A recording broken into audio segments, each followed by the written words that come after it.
사도행전 23장 12절에서 30절까지 말씀입니다.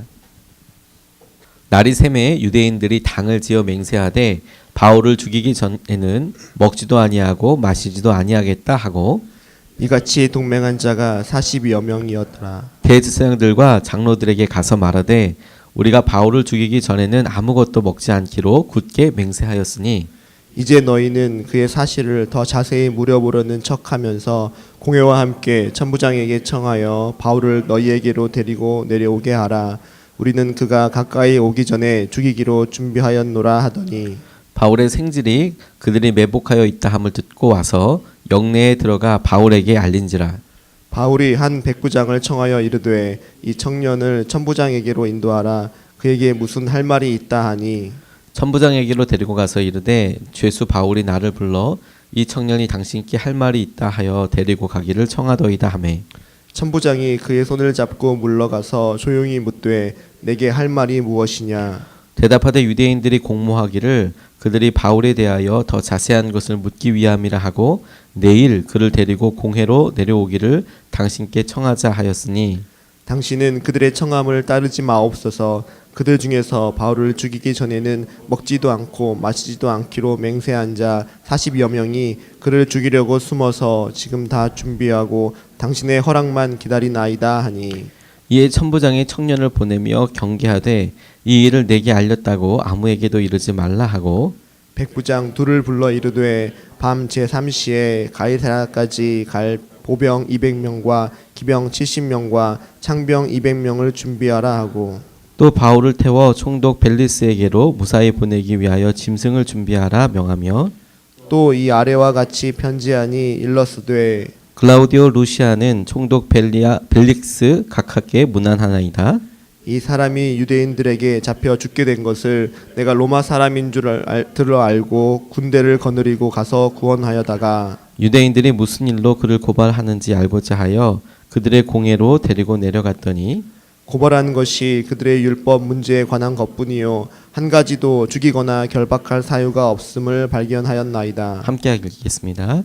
그러나 이 사람을 해하려는 관계가 있다고 누가 내게 알려주기로 곧 당신께로 보내며 또 고발하는 사람들도 당신 앞에서 그에 대하여 말하라 하였나이다 하였더라. 아멘. 하나님 말씀입니다. 성령의 인도하심에 순종하는 특별한 새벽 34번째 날입니다. 공회 이후로 계속해서 바울의 삶이 몰아쳐 가듯이 이끌림 바 되고 있습니다. 공회에서 공식적으로 바울을 재판을 과정 통하여서 아마도 죽이려고 했을 텐데 그 일이 이루어지지 않자 바울을 음해하려는 암살단이 생기게 되었습니다.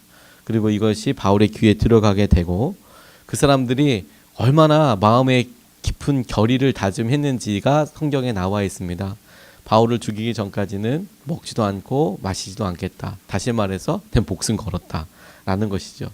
뭔가 결정이 나지 않으면 내가 밥도 먹지 않겠다 라는 굳은 결의를 가지고 있는 사람들이 있겠지요. 당시만 해도 이런 생각이 있는 사람들이 있다면 거의 100% 죽은 거라고 봐도 상관이 없을 것 같습니다. 지략을 동원했고 그리고 그 지략대로 실행될 다음 날을 기다리고 있는 상황에서 바울의 삶이 보이지 않는 것처럼 보입니다. 점점 더 험해지는 것 같고 하나님께서 무엇을 예비할지 본인 스스로는 상상할 수 없는 것까지 밀고 가고 있는데 주님께서 오늘 기가 막힌 만남과 사람들을 통하여 바울을 살리시고 인도하고 계심을 봅니다.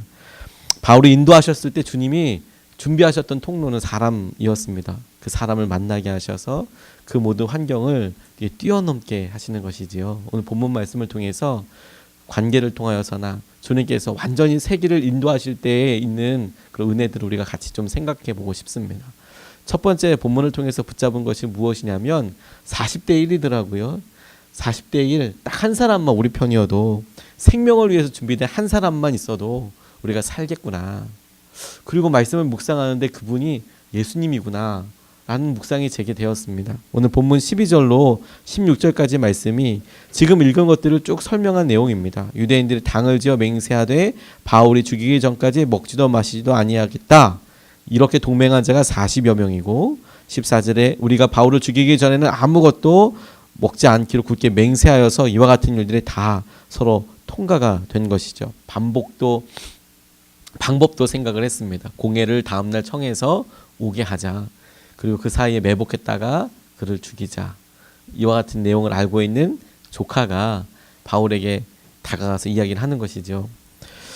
권력자들이 바울을 죽이지 못하는 것, 근데 그를 암살하려고 했던 음해하는 사람들, 이런 사람들이 모르니까 우리가 살고 있지.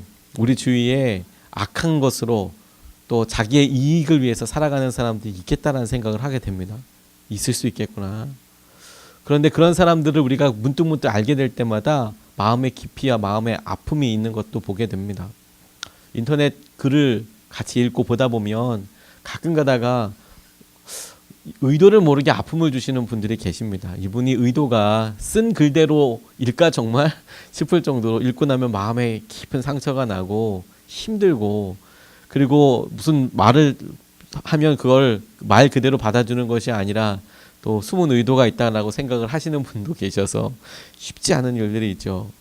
이해가 잘 안 가더라고요. 얼굴도 모르는데 우리가 서로 이렇게까지 해야 되나 하는 생각이 들 때, 사람들 가운데 음해하려고 하는 사람도 있겠구나. 이해가 안 되고 그렇게 할 수 있는 사람들도 있겠다.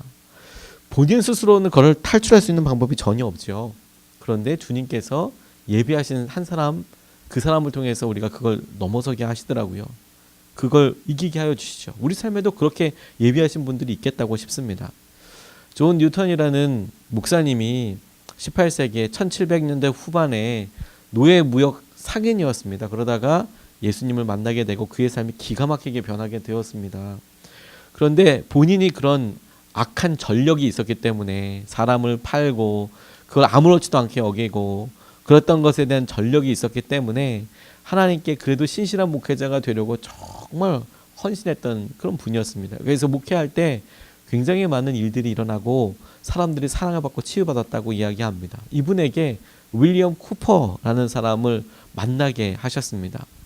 이 사람은 본인 스스로가 너무 정신적인 기반이 연약한 사람이었습니다. 그래서 자살을 3번이나 시도하기도 하고, 그러니 뭐 어떻게 할 수 없다라고 생각할 만큼 병원에 입원되어 있다가 그곳에서 그 의사 선생님을 만나서 복음을 만나게 되었습니다. 그리고 그 복음을 만난 그 의사 선생님이 존 뉴턴이 목회하고 있었던 교회로 이분을 소개시켜 주신 거예요. 신앙생활 한번 시작해 보시라고. 그런데 이분이 뉴턴 목사님이 올니라는 곳에서 목회를 하고 있을 때 당시에 36살이었던 윌리엄 쿠퍼를 만나게 되었는데, 그곳에서 13년 동안 목회하면서 달마다 이분의 연약함을 같이 함께 해주고 이끌어주고 세워주고 했다고 합니다. 임지가 바뀌게 되었습니다. 그런데 정신적으로 무너져 있고 연약하고 그러면 메어달리고 이런 성향이 있는 이분을 편지로 20년 동안 목회를 하셨다고 합니다.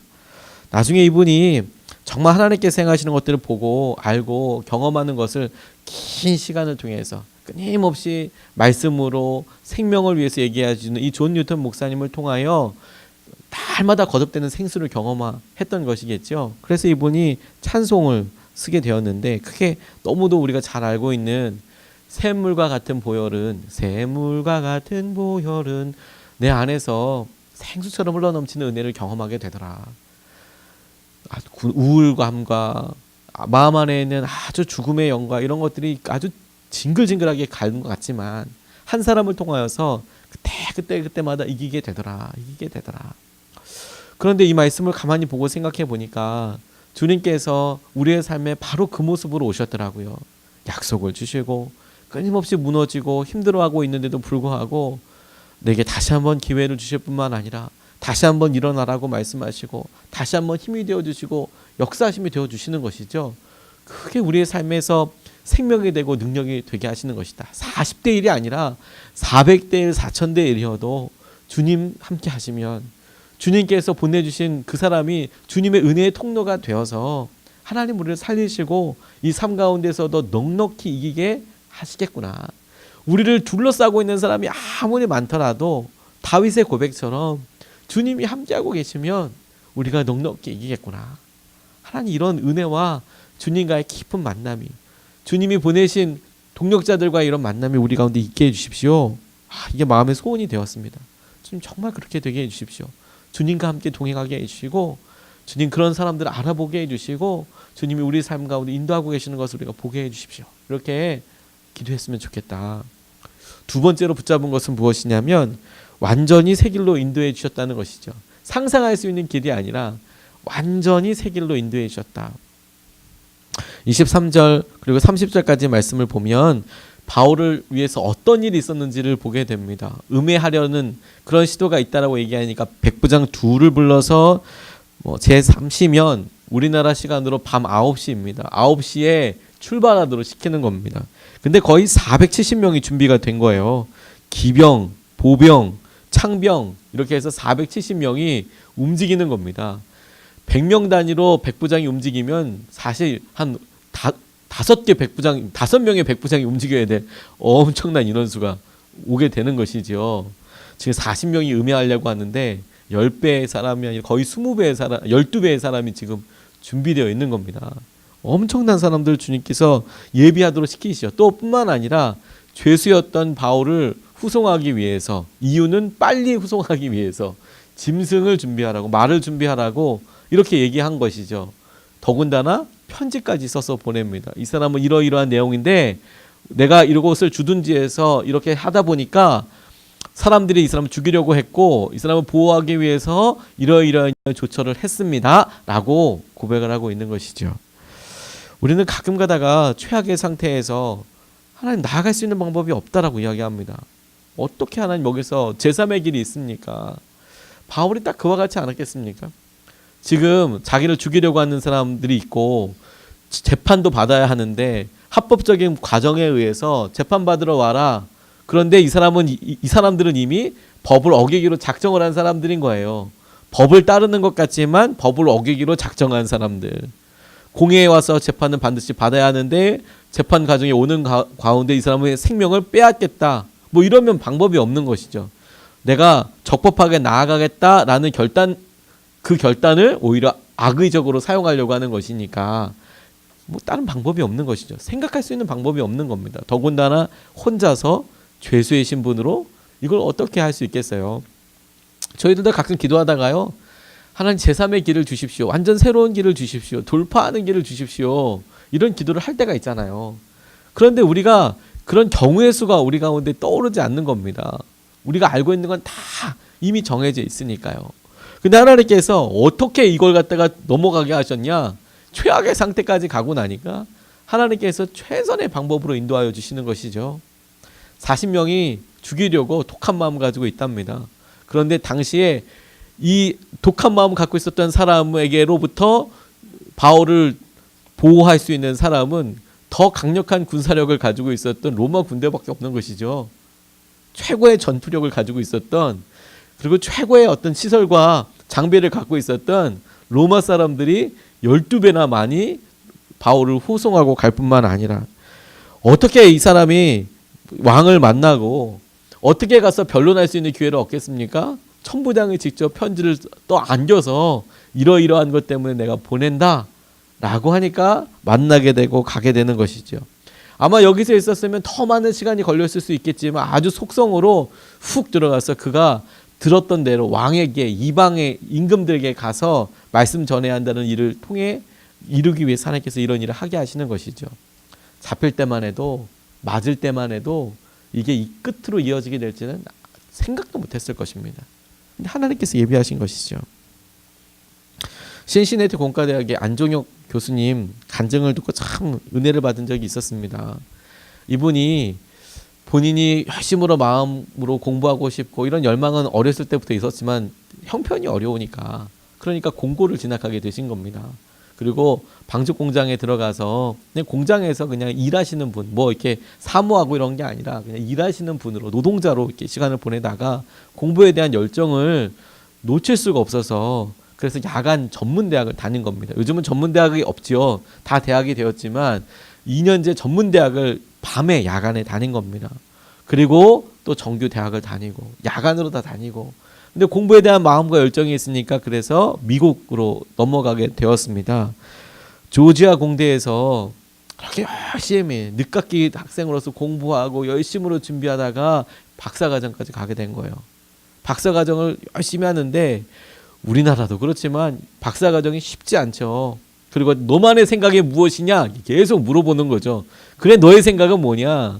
그러니까 쉽지가 않은 거예요. 언어적인 한계도 있는데 공대에서 이거 뭐 하려고 하니까 안 되는 거예요. 근데 그렇게 계속 페일하니까 실패하니까 하나님을 더 찾게 되는 기회가 열린 겁니다. 예수님을 더 인격적으로 만나게 된 것이죠. 그러니까 하나님 힘들고 어려우니까 주님 붙잡고 주님 찾고 그러니까 마음 평안이 있고 간절히 메어 달리고 근데 문제는 계속해서 실패하더라는 거죠. 논문을 이렇게 제안을 해보면 프로포설이라고 해서 제안을 해보면 그러면 좀 하나님께서 평안한 마음을 주셨으면 통과가 돼야 되는 거 아니에요? 근데 계속 거절당하는 거예요. 리젝트 당하는 거예요. 너 다시 해야 된다. 이거 이상해. 이거 허술해. 이건 아니야. 막 계속 이렇게 하는 것이죠. 제일 힘들게 하는 사람이 담당 교수였다는 거예요. 담당 교수한테 일단 논문을 쓸 때 제안을 하고 그러면 좀 더 깊이 들어가서 어떻게 방향하지 이런 걸 짜야 되는데 아예 교수님한테 계속 철저하게 막히는 거예요. 어떻게 너무 힘든 것이죠. 그 눈물로 기도하니까 하나님께서 계속 물으시더래요. 네 인생에서 가장 중요한 게 뭐냐? 주님입니다. 주님입니다. 그 평안한 마음을 또 주시고 그 결국엔 다 항복하고 하나님 항복입니다. 시험 계속 떨어지니까 항복입니다. 주님 마음대로 하십시오. 편하게 하십시오. 주님 무엇이든지 내가 그렇게 하겠습니다. 그러니까 주님께서 마음에 주시기를 내가 주의 이름을 위해서 그냥 열심히 연구해야겠다는 열망만 생기더라는 거죠. 이거 논문도 내려놓고 박사학위도 내려놓고 그러다 보니까 결국엔 어떻게 됐냐면 박사 과정을 떨어지게 된 거예요. 그 분에게서 그 교수님한테서 그 일을 못하도록 이제 나가야 되는 상황이 된 거예요. 그러면 코스웍부터 다시 시작해야 한답니다. 코스웍부터. 그러니까 박사가 되기 위해서 수업을 들어야 하거든요. 많은 수업을 듣고 그리고 논문을 또 몇 학기 동안 혹은 몇 년을 쓰게 되는데 논문 통과가 안 되니까 코스웍부터 다시 과를 완전히 바꿔가지고 분야를 완전 바꿔가지고 박사과정을 다시 해야 하는 거예요. 근데 그냥 감사합니다 주님 그냥 시작을 한 거죠. 다 떨어졌으니까. 그러니까 늦깎이로 시작해가지고 시작을 했는데 거기다가 한 코스를 더 밟아가 청천벽력 같은 거죠. 근데 하셨다는 거예요. 마침 지나가다가 그 어떤 교수님 만나가지고 자기 형편 얘기하다 보니까 우리 랩에 와서 우리 연구실에 와서 연구 같이 하자. 그래서 시작하게 됐는데 또 적성에도 맞고 그러다 보니까 거기서 연구하다 보니까 특허도 나오게 되고 자기가 생각하지 못했던 것들 또 보게 되고 그리고 논문까지 써서 박사학위도 받게 되는 것이죠. 그런데 늦게 시작했음에도 불구하고 교수님까지 된 거예요. 뿐만 아니라 시간이 지나놓고 보니까 본인이 처음에 박사학위를 받아서 전공하고 싶었던 그 과가 아예 없어져 버리게 됐다는 거예요.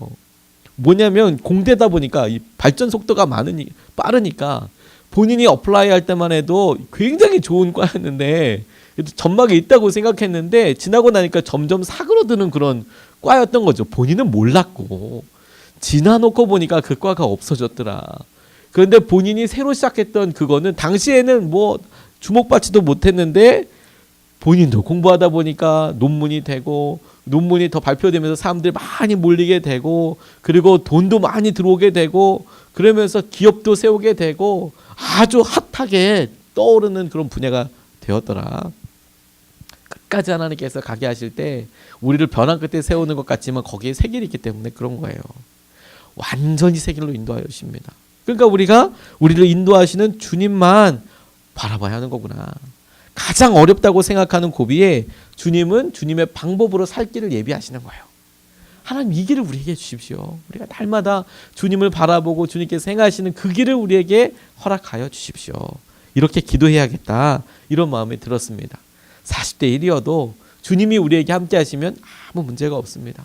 우리가 끝처럼 보이지만 완전하게 새 길이 우리에게 예비되어 있습니다. 주님 우리가 그 주님과 함께 은혜를 누리게 해 주십시오. 우리 말씀 붙잡고 이렇게 같이 기도하고 싶습니다.